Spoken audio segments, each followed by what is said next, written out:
L'invité politique de France Info ce matin est donc ministre de la Défense. Bonjour Jean-Yves Le Drian. Bonjour. Vous les avez entendus comme nous, ces sifflets, ces insultes hier à Nice contre Manuel Valls, assassin, démission. Comment en est-on arrivé à ce tel niveau de colère contre l'exécutif après cet attentat de Nice ? Pour revenir sur ce qui s'est passé à Nice hier, je voudrais dire que je comprends la douleur, je comprends l'émotion, je comprends le choc. Mais il s'agissait d'une cérémonie mémorielle, une cérémonie d'hommage aux victimes, une cérémonie de solidarité avec les familles. Il s'agissait d'un moment de recueillement, d'une minute de silence, et je ne trouve pas convenable. Ce n'était pas le lieu. Je ne trouve pas convenable que l'on ait sifflé le Premier ministre qui représentait la nation à cette cérémonie. Voilà ce que je peux dire. Conseil des ministres ce matin sur la prolongation de l'état d'urgence, on en parlait.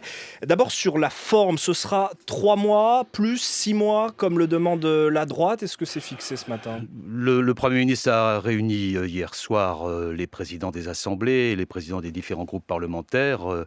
Il a fait savoir que la procédure de prolongation de l'état d'urgence allait être proposée au Parlement, et il s'est montré ouvert à des propositions qui peuvent intervenir sur le contenu de l'état d'urgence.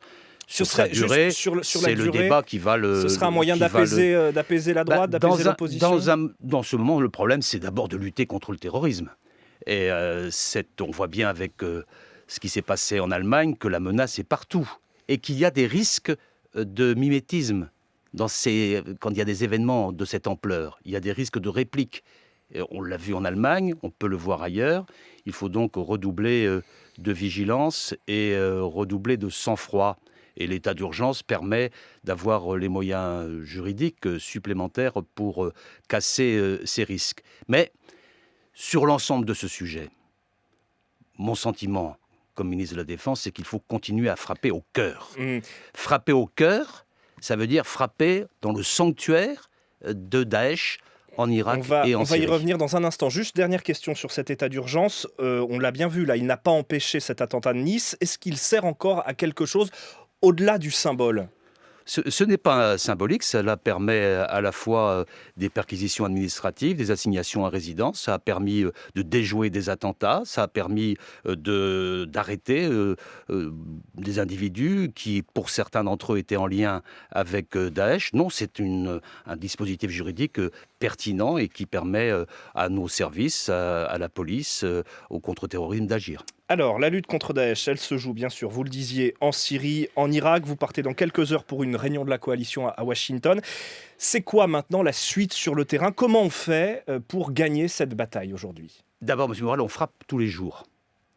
La France, au Moyen-Orient, au Levant, en Irak et en Syrie, frappe tous les jours.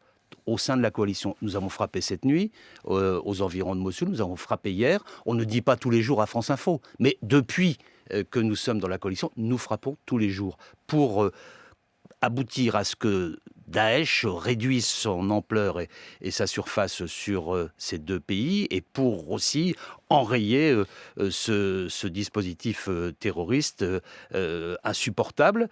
Il faut frapper au centre. L'objectif, c'est Mossoul aujourd'hui ? Alors, nous sommes dans une phase décisive, et c'est la raison pour laquelle il y a cette réunion à Washington demain, pour faire en sorte que l'ensemble des acteurs de la coalition envisagent la phase suivante. La phase suivante, ce sont les épicentres de cet État terroriste que sont Mossoul et Raqqa. Il faut donc s'organiser pour passer à l'étape suivante. Je dis pourquoi il faut frapper au centre et pourquoi taper à Mossoul, taper en Irak, c'est aussi assurer notre sécurité ici en France, voire globalement en Europe. Pourquoi ?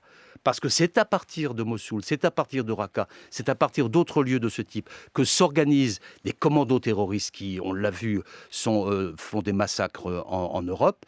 Et c'est aussi à partir de là que se diffuse cette idéologie mortifère, à laquelle sont sensibles un certain nombre de gens qui peuvent être déséquilibrés, mais qui retrouvent une forme de destin en écoutant les messages d'Al-Adani. Donc c'est le centre qu'il faut toucher, parce que lorsqu'il n'y a plus d'émetteurs de contamination, il n'y a plus de contamination. D'où l'importance d'aujourd'hui pour la coalition de passer à l'étape suivante. Et le président de la République a annoncé déjà, avant les attentats de Nice, qu'il souhaitait que la France renforce ses moyens moyens au sein même de la coalition. C'est ce dont nous allons parler demain pour aboutir à l'étape suivante qui est l'éradication définitive de Daesh sur son paradoxe territoire. quand même, c'est qu'on a un recul territorial de Daesh, mais qui ne veut pas forcément dire, en tout cas pour l'instant, recul de son influence. Et son influence à distance, notamment ici en France. On tue l'influence quand on tue l'émetteur de l'influence. D'où la nécessité de pousser jusqu'au bout l'offensive qui est en cours en Irak et en Syrie, qui progresse bien. Daesh a perdu 40% de son territoire, a perdu beaucoup de combattants, a perdu beaucoup de ressources.